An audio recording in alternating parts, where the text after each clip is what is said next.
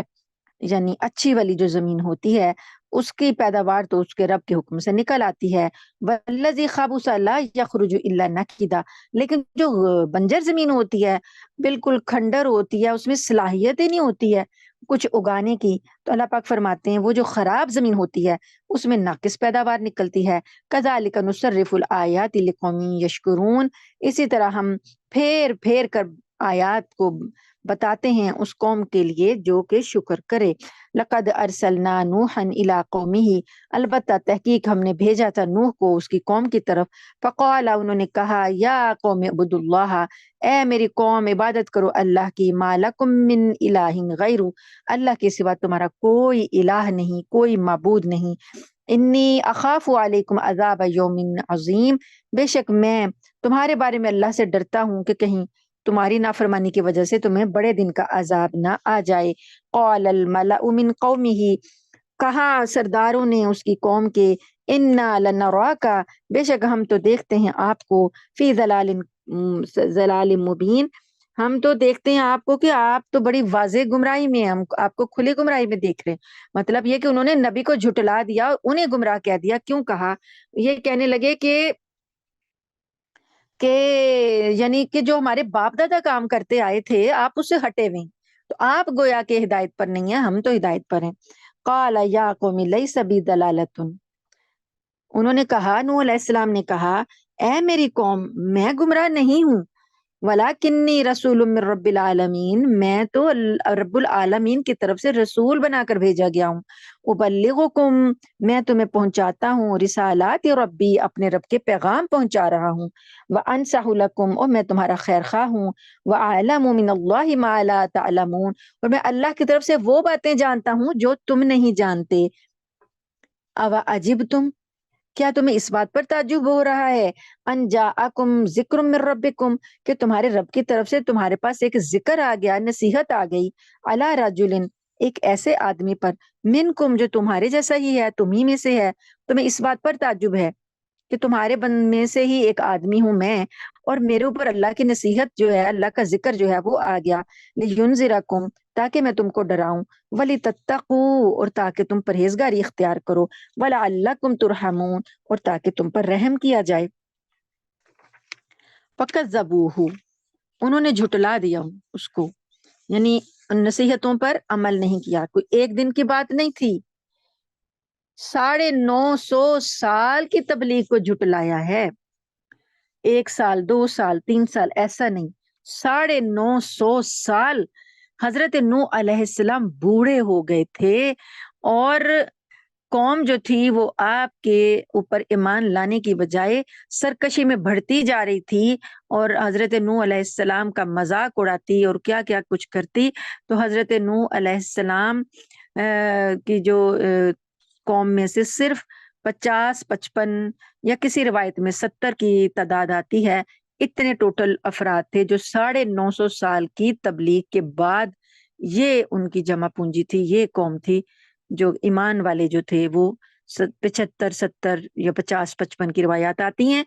یہ لوگ ایمان لائے تھے۔ ان کی محنت کا ثمر، کتنی طویل محنت ہے، 950 سال کی محنت کا ثمر یہ لوگ تھے چند۔ اللہ پاک فرماتے ہیں ان تو ساروں نے تو ان کو جھٹلا دیا، پھر فانجیناہ، پھر ہم نے ان کو اس کو یعنی نوح علیہ السلام کو نجات دی، والذین معہ، اور جو لوگ ان کے ساتھ تھے، فی الفلک، کشتی میں۔ اب یہ ہوا کہ حضرت نوح علیہ السلام جب دیکھ لیا، مایوس ہو گیا اپنی قوم سے، تو انہوں نے اللہ پاک سے کہا کہ اے اللہ، تو ان میں سے کسی کو بھی زمین پر زندہ نہ چھوڑ، اگر تو نے ان میں سے کسی کو زندہ رکھا تو یہ تیری نافرمانیاں ہی کریں گے، اور نافرمان اولاد ان سے پیدا ہوگی، تو یہ ان ساروں کو ہلاک کر دے۔ ان کی جو بد دعا تھی، اس کے بعد پھر اللہ پاک نے